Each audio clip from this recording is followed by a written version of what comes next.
Good morning, impression po. It is a Wednesday, the 9th day of July, bringing you Morning Matters because your morning's matters get to the stories that matter today.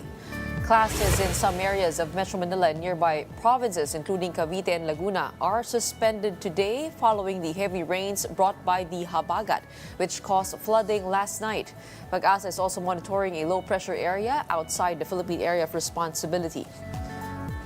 More lawmakers are pushing to regulate online gambling, while some have proposed to just ban it altogether. However, a legal expert in gaming policy warns that an outright ban may do more harm than good. And the Philippine Navy is now just waiting for the DOJ's go signal to conduct its first technical dive in Taal Lake, where the bodies of missing sabongeros were allegedly disposed. But due to the weather conditions, submersible drones that can go as deep as 200 meters will likely be deployed first. Welcome to our program, Morning Matters, where we talk about the issues you need to know for the rest of your day. Now, first on the agenda. Several areas in Metro Manila experienced flooding due to heavy rains brought by the southwest monsoon or Habagat. In Mandaluyong, floodwaters swamped roads in San Joaquin and Maisilo Circle, leaving commuters stranded and disrupting traffic. Rescuers used boats to assist stranded residents, while others improvised ways to get through the flood. The inclement weather prompted suspension of classes in several areas. In the National Capital Region, Muntinlupa suspended classes at all levels in public schools, while Las Piñas canceled face-to-face classes at all levels in both public and private schools. Nearby provinces including Cavite, Laguna, and Batangas issued similar suspension orders in select areas. Meanwhile, Pag-asa is monitoring a low-pressure area outside the Philippine Area of Responsibility, though it noted the system is unlikely to develop into a tropical depression within the next 24 hours. Meanwhile, more lawmakers are now pushing to regulate online gambling in the Philippines. The Department of Finance, on the other hand, is proposing higher taxes on online gambling. Here is the report. A jeepney driver named Jerry claims he lost 20,000 pesos to online gambling. Now he says he deeply regrets it. Papaload ako ng halagang 300. Minsan mananalo, tapos mauubos din. Former OFW named Don also got hooked on online gambling, so much so that he neglected his job. He says he lost all his savings and was forced to return to the Philippines, only to spiral further into addiction. Now he spends his earning as a delivery rider on online betting. Mismong pangrenta po ng aming bahay na rarentahan, equivalent po sa peso ay 35,000. Na-cash in ko po yun. Siguro 3 times na tatlong buwan na renta. Ang alam ng magulang ko ay naibayad ko sa monthly dues ng bahay. Hindi nila alam, susugal ko. Hanggang sa nadiskubre na nila. Because of their regret, both Jerry and Don support a total ban on online gambling in the Philippines. This aligns with a proposed measure filed by Senator Mig Zubiri. Meanwhile, Senator J.V. Ejercito prefers stricter regulation rather than an outright ban. He believes online gambling is an even bigger problem than Pogo. Ito, mismong Pilipino, nauubos yung kanilang kinikita para po sa pagtaya. So yun I think mas malaki yung social consequence. Ejercito's bill specifically seeks to prohibit the use of all e-wallets for online gambling. Currently, it's easy for players to use these apps, which are directly linked to gambling platforms. Still, Ejercito is open to the idea of a total ban if regulation doesn't work. Wallet applications should not allow their applications to be the conduits to online gaming or online gambling operations.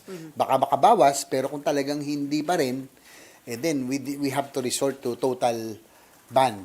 Just like Ejercito, Senator Win Gatchalian also proposed a ban on using e-wallets for online gambling. Senator Risa Hontiveros and Akbayan Party List filed a similar bill in the House, the Contra Isugal Act.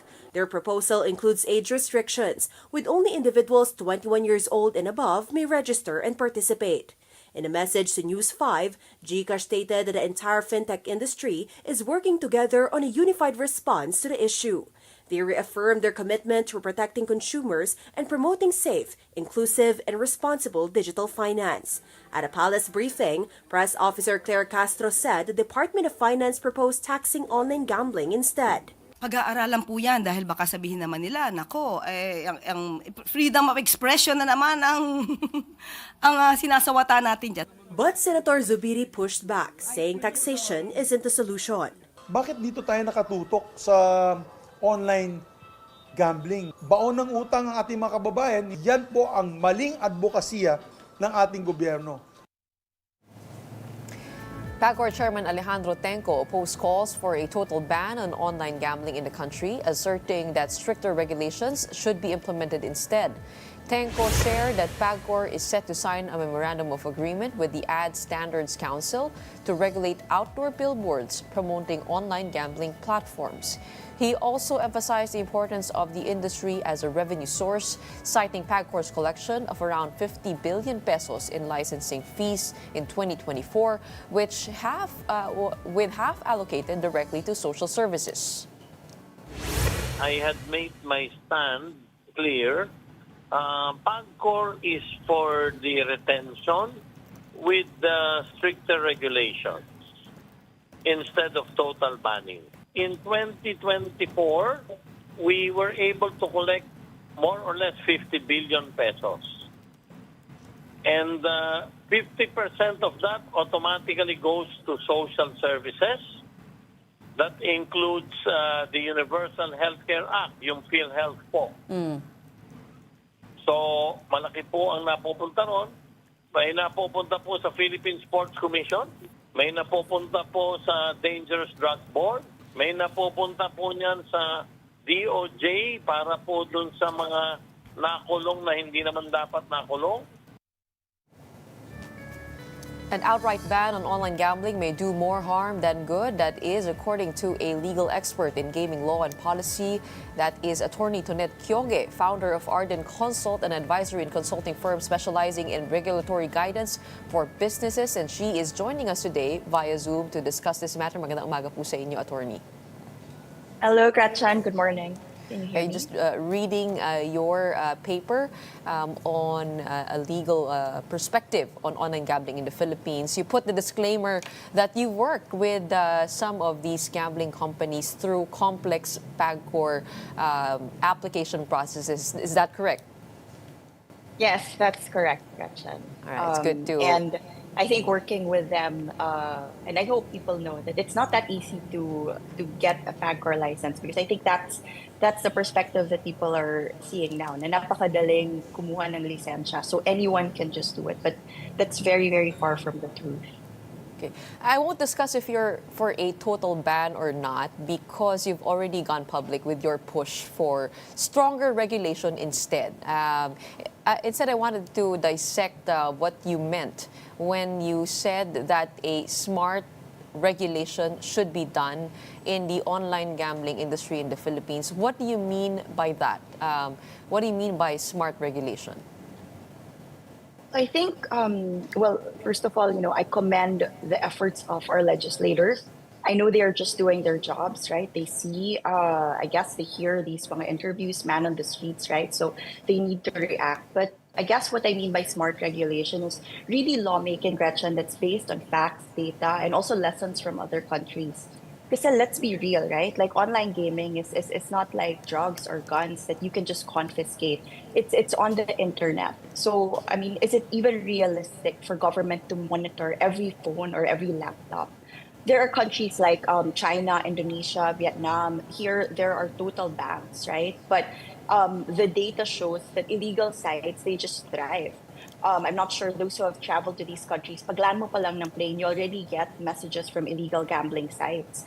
So how is it that these countries that have imposed a ban, illegal gambling websites are still able to reach people? right? So, and then I guess second is the data. It's very clear that banning will only drive people to these illegal websites where there are zero controls, no protection, right? I'm glad to hear, I guess earlier that Senator J.V. Ejercito wants to study it. I also heard in an interview with Senator Zubiri that even if he is for a total ban, he did mention that he wants the government to study the data. So I'm very confident that they do. They will see that illegal gambling, it's really the enemy. Third, I mean, what do we already have? Tingnan po sana natin the rules of PAGCOR. Like, for example, legal age is already 21. So it doesn't make sense siguro to have a law that that raises the legal gambling age to 21. There are already KYC, mga self-exclusion monitoring tools all under PAGCOR. What is more practical, maybe, Gretchen, is to improve the existing system. Online gambling in the Philippines has only been regulated for maybe the last 3, 4 years. So it's still really in its infancy, it's still maturing. So let's not kill it with knee-jerk laws when there's still so much things to be done for smarter enforcement. And as I said, nga, like smarter regulation. Isn't it more difficult to enforce regulation in the online space?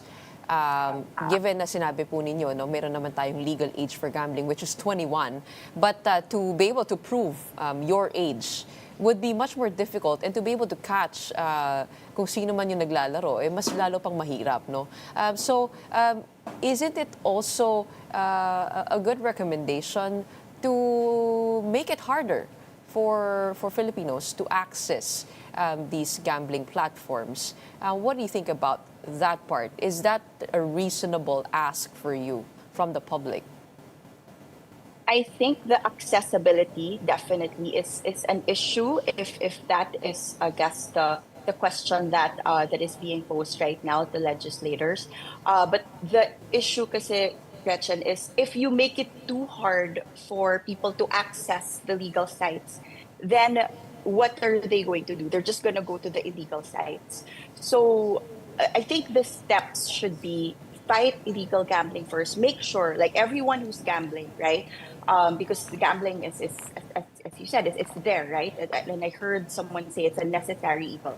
So it's there. Drive them first. Remove all of the illegal gambling sites. Drive them to the legal sites, right? So nandun na sila, and that's when you impose the regulations, because at least they're already like in a sandbox, right? They're already in a place where you can monitor them and regulate them, rather than they're there, out and the government is unable to even monitor or see how these gambling sites are working. So I think it can be a two-step process, and definitely regulation is still key.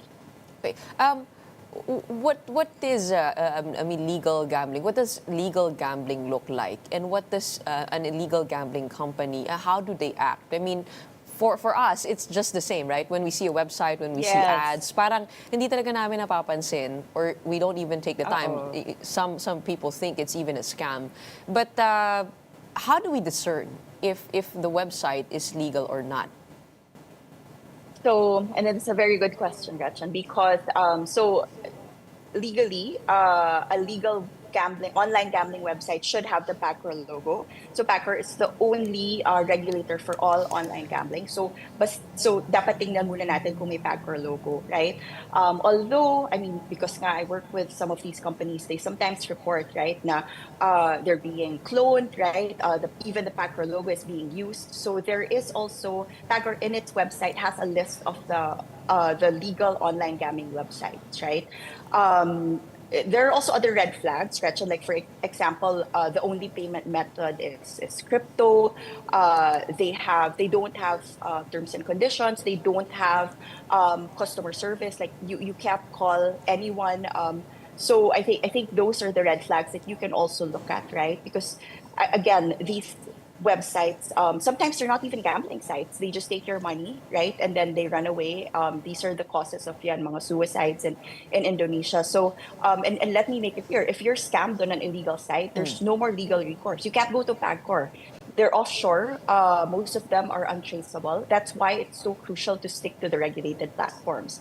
If it's legal and under PAGCOR, you can file a complaint. I understand a lot of the complaints are handled and are resolved. And then the operator can be penalized or shut down. That's in the PAGCOR rules. So kahit pa paano regulation, it still gives you protection. Yung mga illegal sites talaga, they offer zero. But what does the PAGCOR have now in its regulation? You mentioned yun nga, yung customer service representative. There is a complaint mechanism, terms and conditions. But how about the betting loss limits? Is that in place or wala pa rin talaga? So there are minimum requirements as to how much you can deposit, that you are required to deposit on the first hand, right? So it already sets a bar na hindi naman pwedeng like 1 peso like you bet, right? PAGCOR also has self-exclusion rules wherein you are allowed to exclude yourself from betting for a certain period. It also requires very strict yung KYC requirements nila that they impose on the operators, that you have to really be you have to present your ID, you have to show that you are of legal age, that you're not part of, kasi meron din mga excluded classes, right? Like government officials cannot. My understanding is people like military officers also cannot, right? Police. So they're very strict with this, and there are also time limits, right? Like you have to provide this information within 72 hours, or else the operator is required to either shut down your account or you can't withdraw. So the imposition is both on the operator, yung may license, and also the player. Okay, but yesterday, Chairman Altenco has already agreed to change the name of online gaming to online gambling. I mean, making it very, Yes. very straightforward that this is gambling. So, I mean, I want to know, to you, how would responsible gambling look like? Because usually po nakakita tayo ng ads, parang may nakalagay na disclaimer, be a responsible gamer. Ngayon, it's gonna be a Yes. responsible gambler. For you, what would that look like? I mean, in studying the best case scenarios abroad and how they regulate the industry, how would responsible gambling look like? So first of all, responsible gambling, it's knowing your limits, right? So I guess very, very taking a step back, you have to first gamble in the legal websites, right? So it's really education that these are the regulated sites that are allowing online gaming. The second is knowing your limits. I mean, really educating people that gambling is not, you are not guaranteed to win, right? So that kasama na rin dyan, Gretchen, yung mga ads ngayon, diba? Bawal yan sa PAGCOR. You can't say that, oh, you're guaranteed to win. Actually, there are requirements to say that, there are no guarantees to winning, right? You can lose all your money. So I think more of education on being responsible as to setting limits for yourself, whether you work with the operator or the regulator and allowing them to set limits. And then it's also educating yourself na this is not guaranteed. There is also, I think, what Chairman Tenko also wants to do is work with these mga influencers, these celebrities who also, are considered maybe endorsers or affiliates of these companies, that they can't give the message that, for example, the reason why they are doing well in life is because they went to this gambling site and then they gambled, right? So it's really educating the player that gaming is that can be addicting, as the new PAGCOR logo and slogan should have now. And that second, you should check yourself, right? And then third is that you should set limits because, gambling is addicting. But that there are also rules that have to be followed to be able to play responsibly. Okay, but when it comes to fair play, how does PAGCOR monitor that? And how for example, when it comes to advertising, you also mentioned that several endorsers are promoting these illegal gambling websites. How do we have or enforce stricter regulation on that? How can PAGCOR adapt to all of these loopholes in the legal framework that we have? Because you already mentioned, too, that stricter enforcement is the greater need rather than more laws on this. Yes. So the reason why I think advertising is important, and I guess it's something that maybe is really the focus of a lot of our regulators right now, is that it has a tendency to attract the people that it should not attract, right? So the children.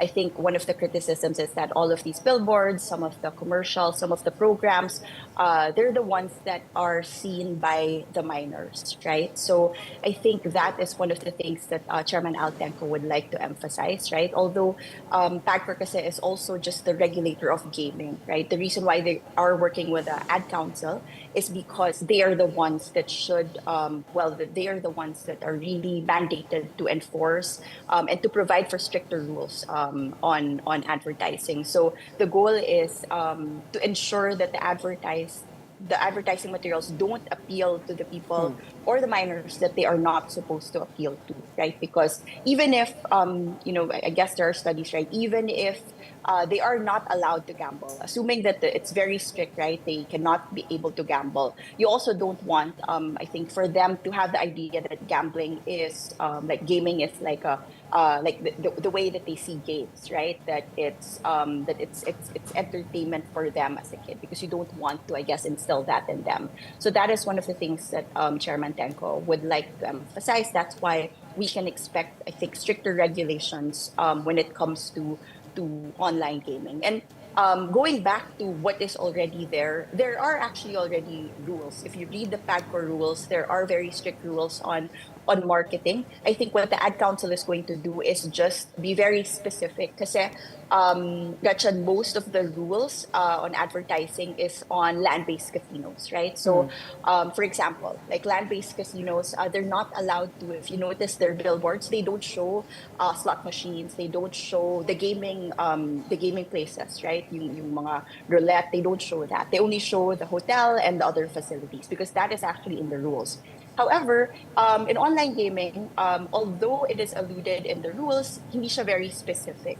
So my understanding is that's what they're going to work on now, right? To be more specific, that the advertisements on gaming now is very is also not going to attract that certain kind of demographic that will drive them directly to gaming, but only maybe siguro some brand awareness to also make people know na may important din yung advertising, because it also allows people to know what legal sites are, what are the legal sites, because as I said, these illegal gambling sites, they're not going to be allowed to put up a billboard in EDSA because nagtatago nga sila in the shadows, right? So I think another point of smart regulation with respect to advertising is how do you use it to drive people to the legal sites and to make sure they are not scammed and not targeting the minor. So those are, I think, things that they can still explore before even imposing a total ban. Okay, we will throw your concerns over to our lawmakers because we have one next on the line. But in the meantime, maraming salamat. This certainly merits a nuanced discussion of how the industry works before actually deciding on enforcement and new laws. Maraming salamat. We have Attorney Tonette Kyoge, founder of Arden Consult, joining us today. And speaking of lawmakers, Senator Sherwin Gatchalian is one of those pushing for a stricter regulation of online gambling. And to discuss his position, we have Senator Win joining us today via Zoom. Magandang umaga po sa inyo, Senator. Thank you for joining us. Good morning, Gretchen. Good morning to our televiewers.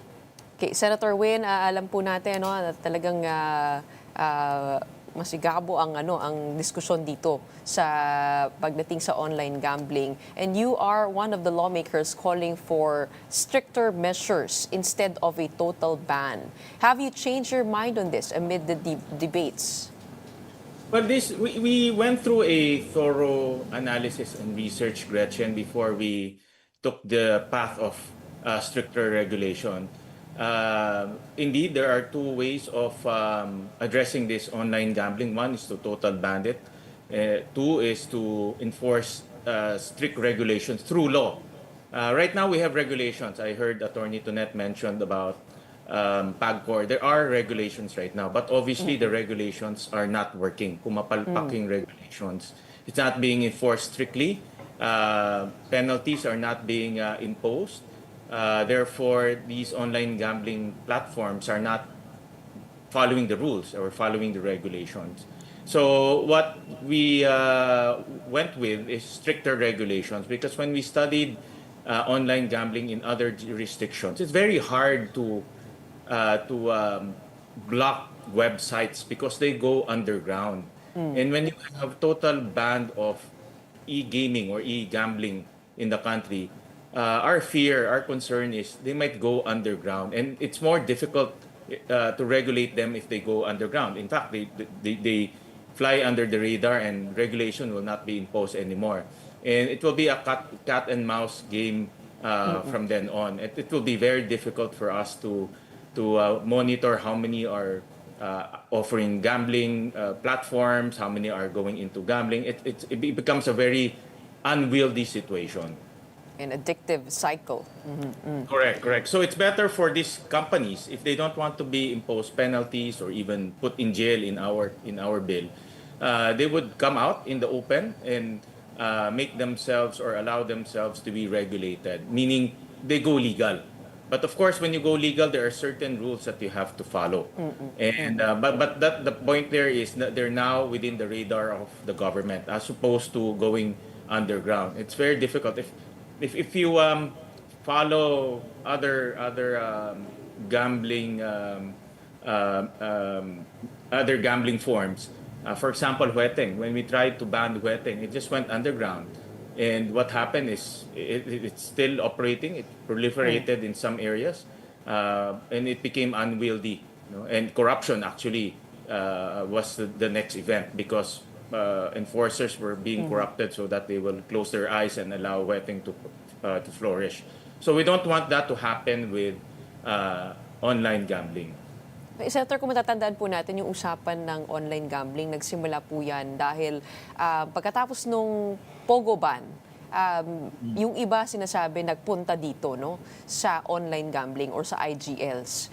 They shifted markets from serving offshore gamblers. Now, it is the Filipinos that are the ones betting their money into this. Kumbaga parang tayo naman bigla yung naapektuhan at dito napunta.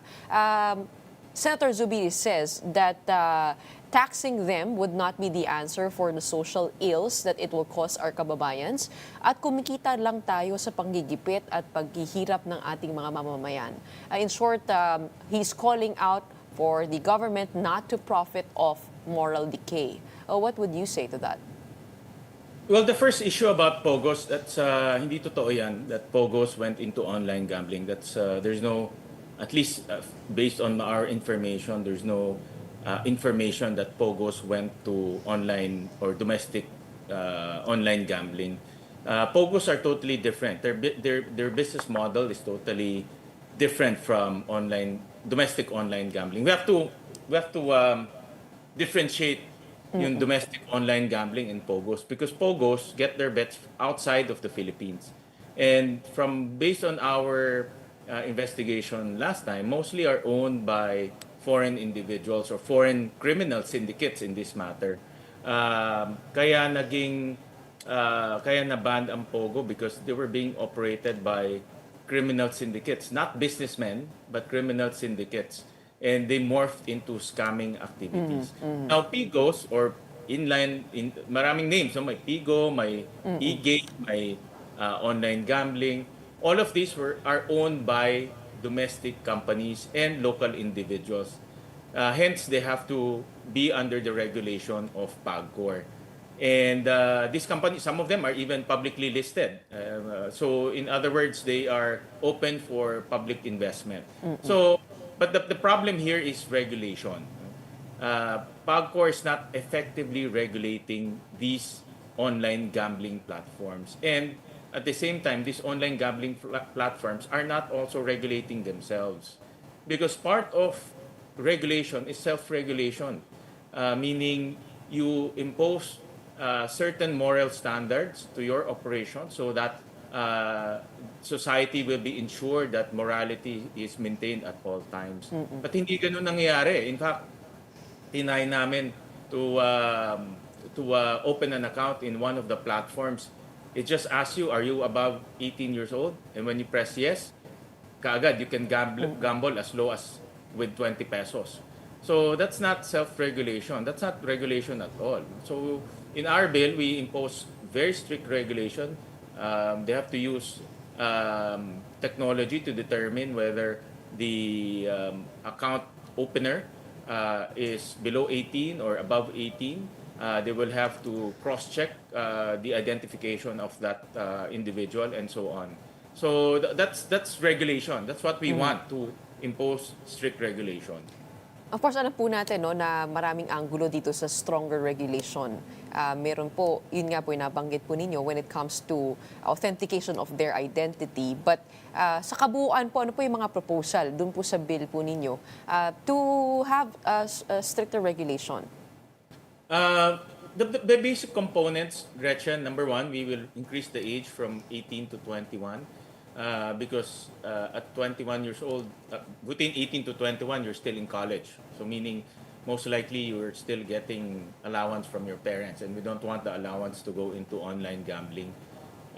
Number two, we will put a floor price or a floor bet. 10,000 is the floor, so you cannot go below 10,000 when you put bets. We will also decouple the use of e-wallets to online gambling. We will also prohibit celebrities to advertise, as well as advertising near schools, near churches, near public buildings. So stricter regulation. This is marami yun, no? But these are the most important features of the bill. Pag pumupunta po kasi tayo sa sa EDSA, I mean kaliwat kanan po doon yung mga advertising at billboard no ng mga online gambling platforms, and you'd wonder, I mean where is government regulation in that? I mean, pag meron po tayo nabasa din online na sinasabi, pagdating naman sa mga ads ng mga produkto, napakahirap to get that through the Ad and Standards Council. But as of today, what regulations exist when it comes to advertising of these online gambling platforms? Do you also support stronger regulation on that? Yes, definitely. In fact, that's built in our proposal. So by law, celebrities will not be allowed to promote this online gambling. The reason for that is, for example, we see a lot of sports personalities.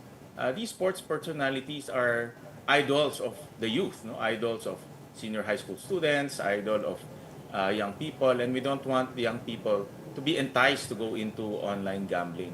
That's number one. And in the law, it's also built in. As long as children or the youth is being attracted by this ad, or as long as there are children using that facility or applying that route, then you cannot advertise. We cannot advertise to the youth because the youth are the most susceptible to online gambling. Now, going back, Gretchen, you mentioned earlier about banning. The reason why we chose the path of stricter regulation is because these gaming sites will go underground if we totally ban them.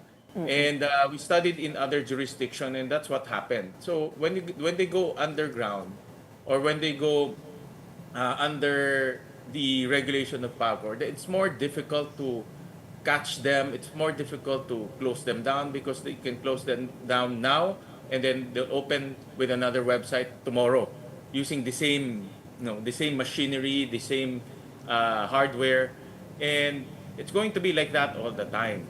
So instead of these people going underground, give them a venue to go legal, but be under the strict regulation of government. When it comes to the taxation of these online gambling platforms, do you think the government is getting enough so far? Because I did a little bit of reading on that. It seems that these companies only pay 5% franchise tax on gross revenues, 1.5% tax for social responsibility programs, pero wala silang corporate income tax or VAT. Tama po ba yun? Yeah, because it's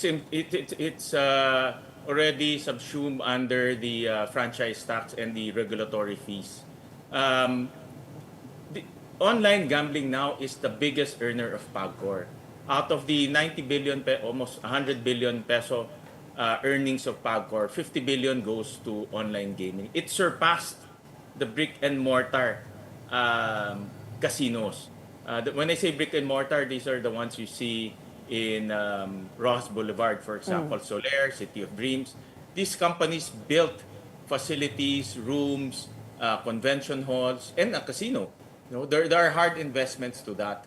But now, with online gambling, they have already surpassed these brick and mortar casinos. The gross gaming revenue of this online gambling casino is as high as 150 billion pesos to date. No, it's more than half of PAGCOR's gross gaming revenue and growing so fast. We looked at the numbers in the last 5 years. The average growth rate of this online gambling is about 46%. No?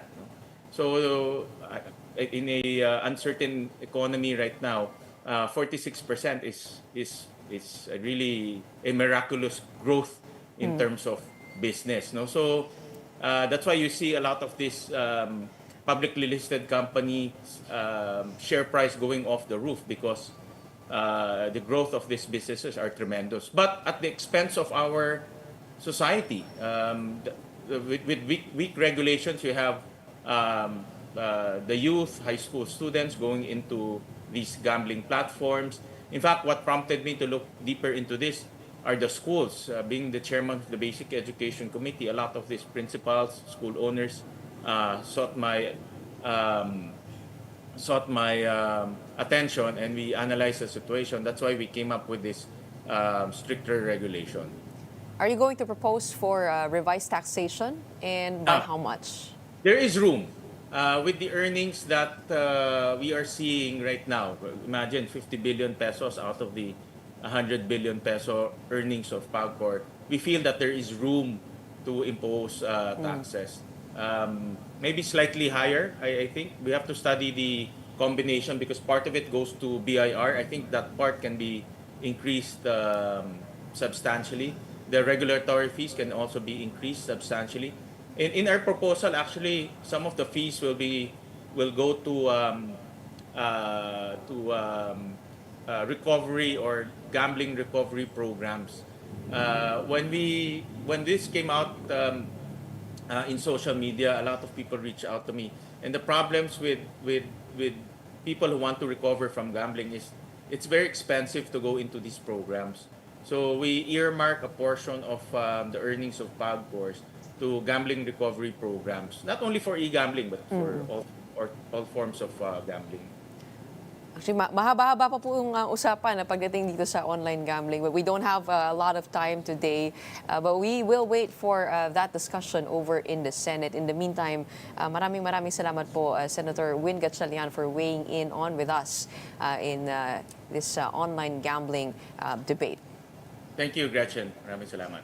And when we return, Israeli ambassador to the Philippines, Ilan Fluss, will join us to discuss how recent events are shaping his work and the embassy's role in supporting the Filipino community. That and more when Morning Matters returns. Keep it here on One News.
Good morning, I'm Gretchen Juan here at Morning Matters. We talk about the most pressing issues and give you the context behind the headlines.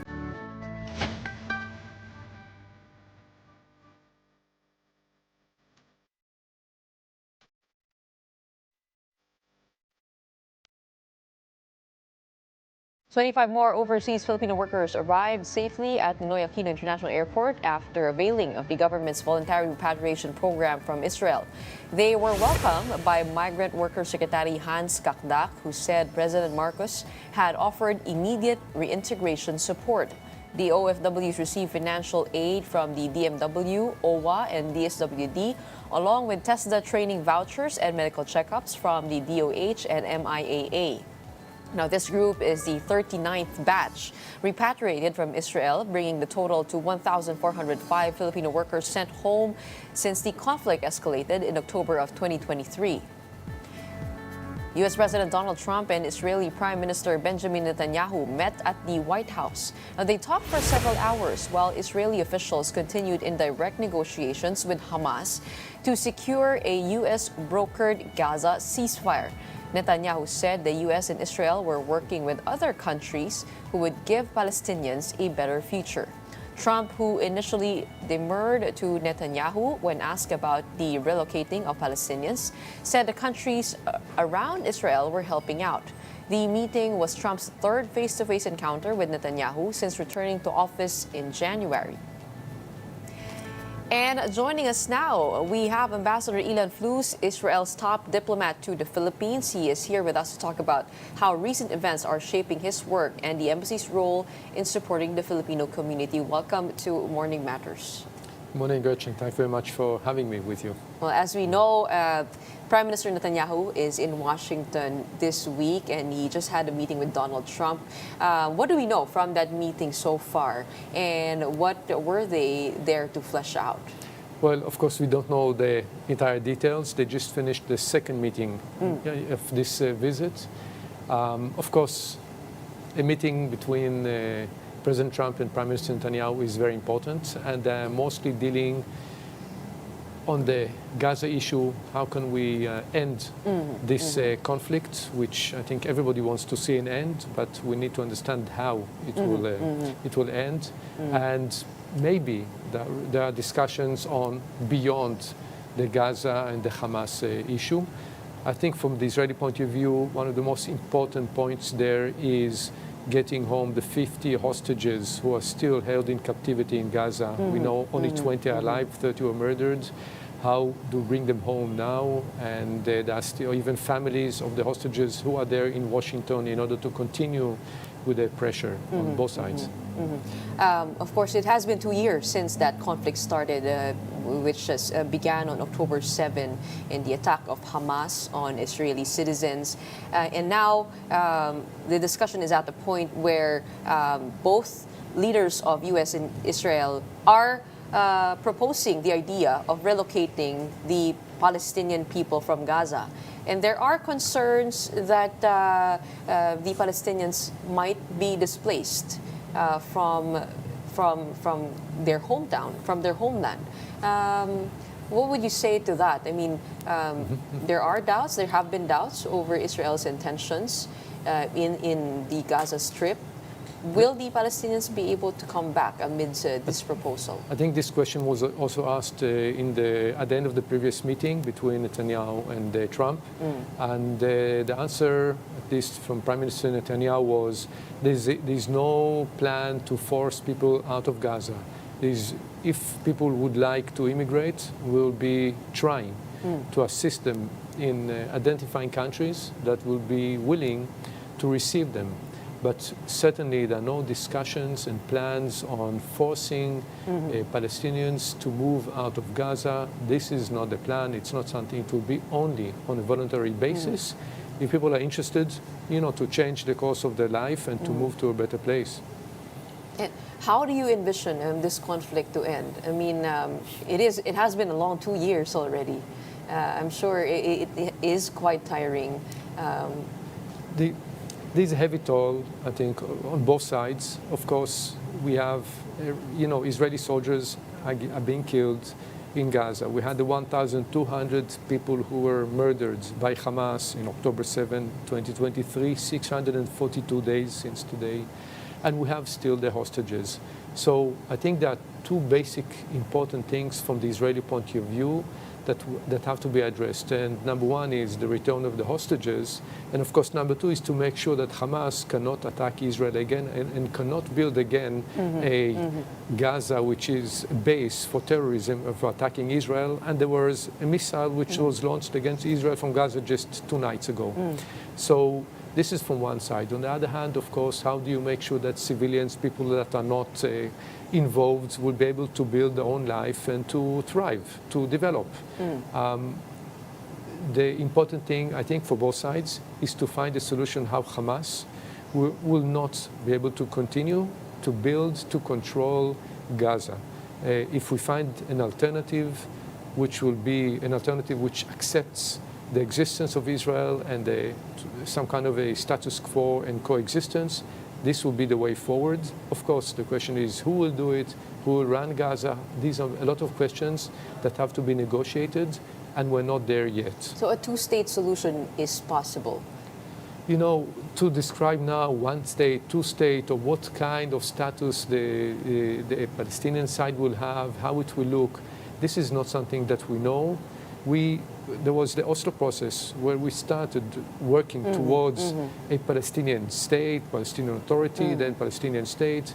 Unfortunately, the Oslo process, we received, in a return, Israel suffered since then so many terror attacks, and the extremist elements who are not recognizing our right to be there, and we didn't mention the Rising Lion, the operation vis-a-vis Iran, but there are so many forces and entities that do not recognize the right of Israel to exist. So from our perspective, the most important thing is recognition, is respect, is acceptance of Israel in the region. Then we can work together to find better solutions. And of course, many have gone up in arms over what has been happening in Gaza, not just because of what has happened to Israel, but because of the human rights violations that have occurred.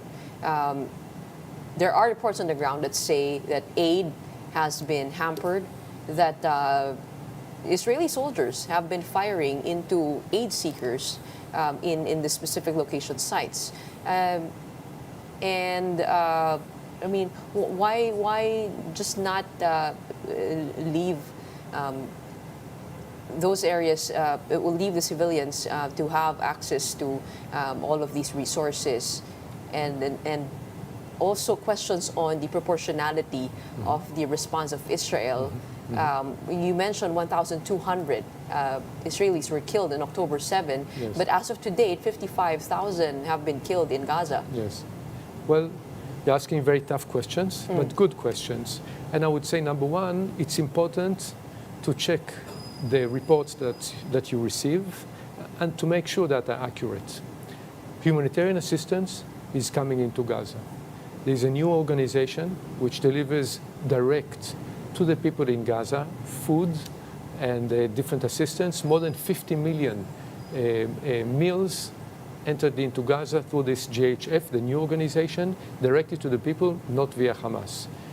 Via the UN organizations, there are thousands of trucks, humanitarian assistance that came in, food, medical aid, shelter, needs are coming in truckloads.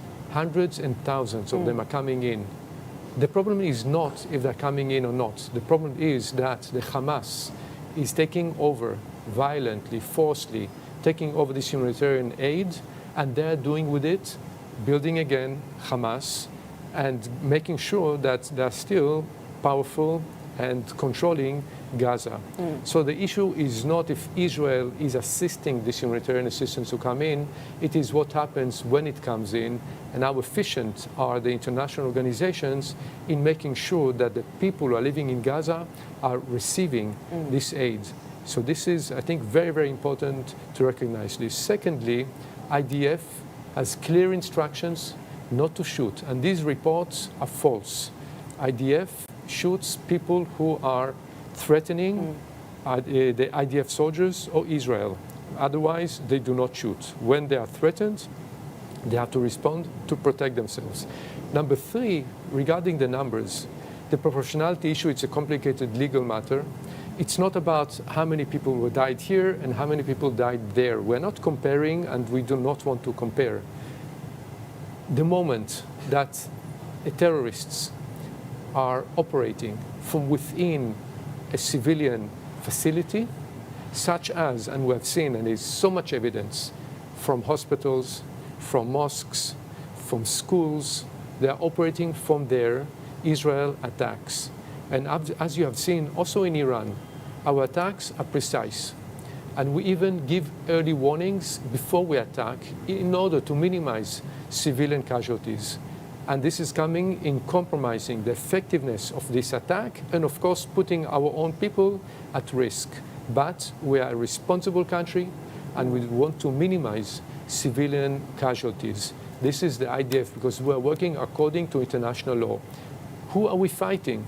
We are fighting a terror organization, Hamas, who in its charter wants to destroy Israel, and it's clearly in its charter.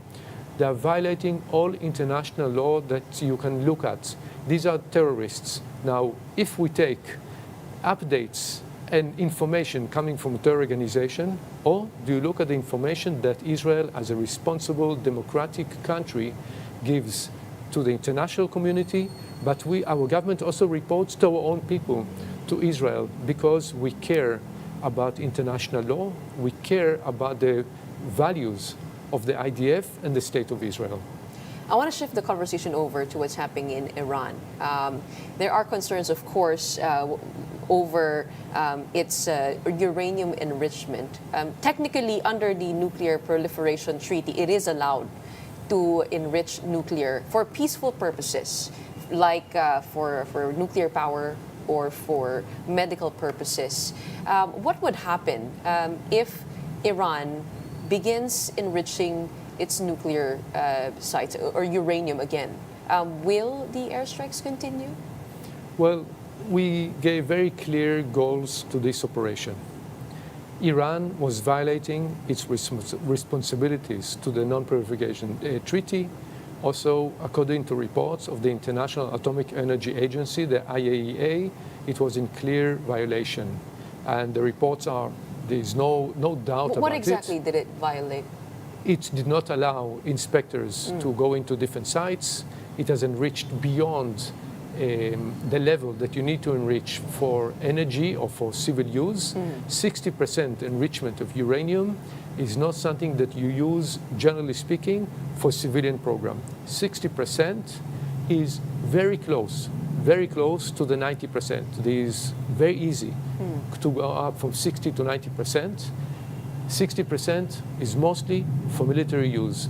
IAEA has said it very clearly that they have a military program, that they are violating and they are not in compliance with the responsibility, and they are doing activities that cannot be verified, and we do not know what they are doing.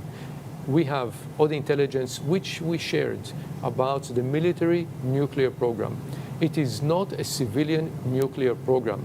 They are working not only on enrichment, they're also working on weaponization, preparing the nuclear weapon. Iran, with the amount of the uranium, they had enough uranium for 9 nuclear bombs. In the last 3 months, this amount increased from 6 bombs to 9 bombs because they were enhancing the enrichment. They were enhancing the preparing of the weapon in order to deliver any kind of bomb. And we know who they're going to attack because the leadership was saying again and again the same message as I mentioned before vis-a-vis Hamas. Iran was trying to annihilate the state of Israel. This is in their agenda, repeatedly stated by the leadership. And if you add to it the third element, which is the ballistic missile program, why does a country need to have 10,000 ballistic missiles? And this was the plan of Iran. Very, very few countries have such a big arsenal of missiles. This is threatening Israel, the region, and the world. And I think you heard statements from world leaders that Israel did a job that many countries were hoping which will happen, and that removed an immediate threat to the world's peace. But if you compare the two countries, Israel and Iran, Iran is a member of the NPT, but Israel is not. Why is that so? Well, I'm really not going to discuss here our policy It might vis-a-vis be an hour. vis-a-vis the NPT. But let me say that Israel has proven itself as a responsible country when dealing with weapons, when dealing with regional security issues. And I think it's important to recognize Israel is surrounded by entities and countries who do not recognize the right of Israel to exist. I mentioned Hamas from Gaza, Islamic Jihad, Hezbollah from Lebanon, Assad, well, the regime of Assad collapsed after that, Iran, Shia militia, the Houthis, all trying one thing. But isn't Palestine also fighting for its right to exist? There was no occupation in Gaza before October 7, 2023, with all due respect. We moved out of Gaza. There was no occupation. So if there's no occupation, what is the reason for attacking Israel? And it's not a secret. It's not a secret.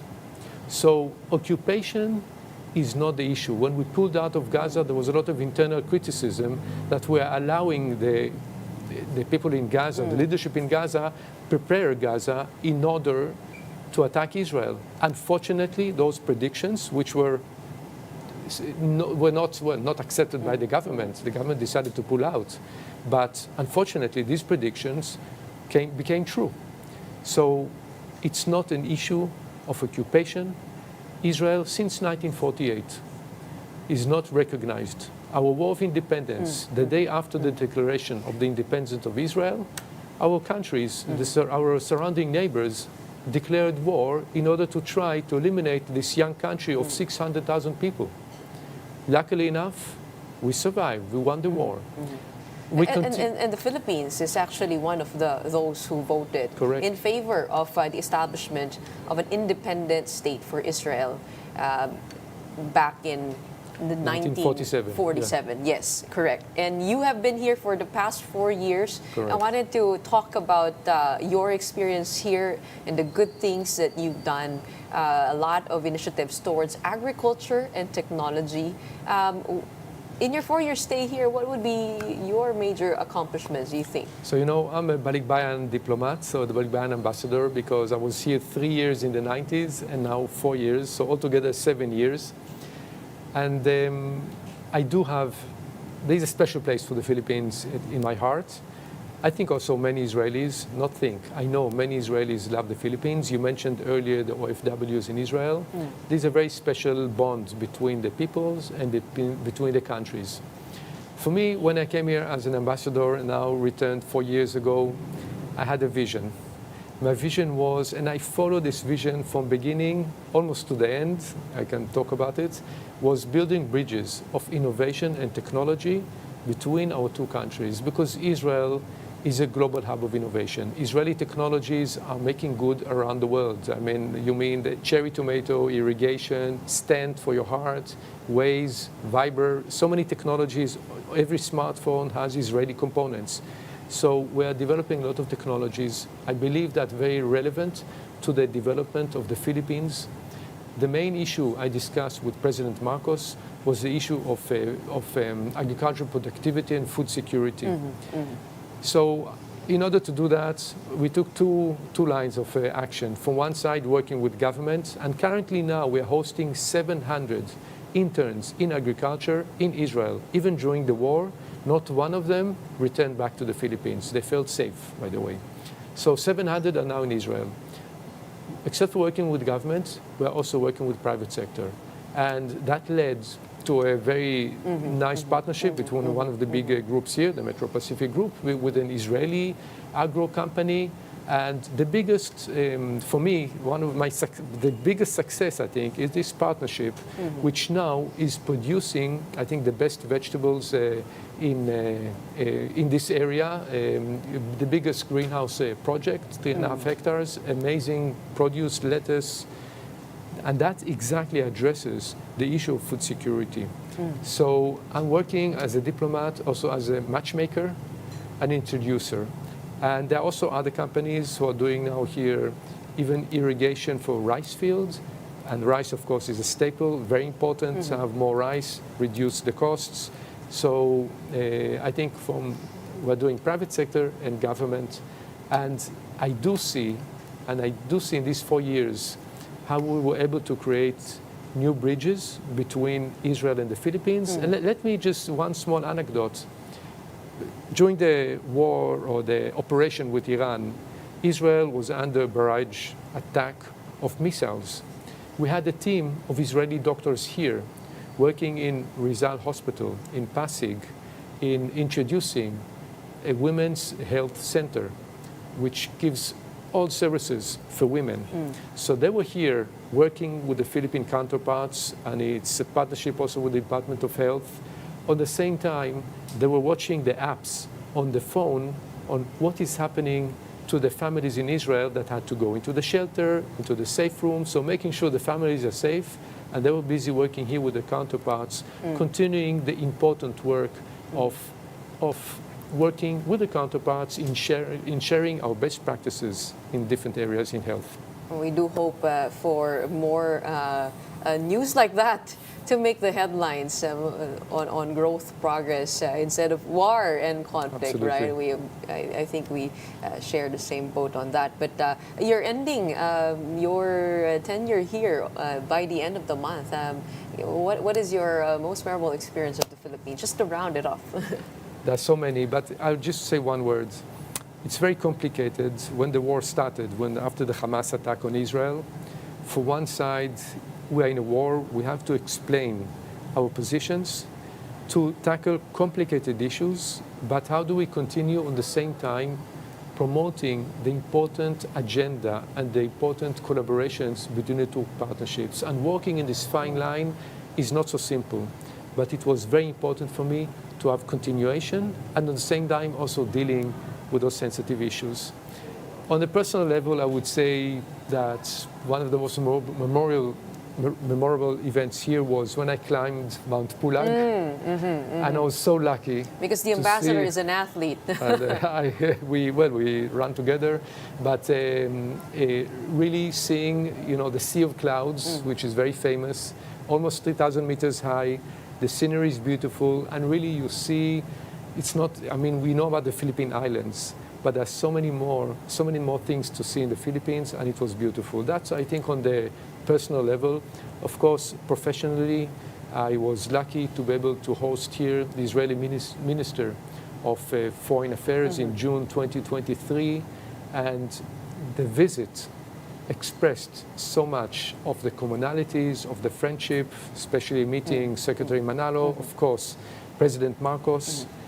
It was a very strong message of friendship between our two countries. So on the professional level, I think this is also was one of the peaks of my stay here. I'm sure it was a tightrope for you, trying to be productive amidst everything that has been happening around the world. Congratulations on a 4-year run, good 4-year run here in the Philippines. And thank you so much for joining us today to answer the tough questions and also to update us on what has been done with the Israel-Philippines relations. Maraming salamat. We have Israeli Ambassador Ilan Flus joining us today. Thank you. That wraps up today's episode of Morning Matters. We hope we've given you the right start to your morning. Let's go ahead and make the day matter. My name is Gretchen Ho. We are One News, all sides, all the time.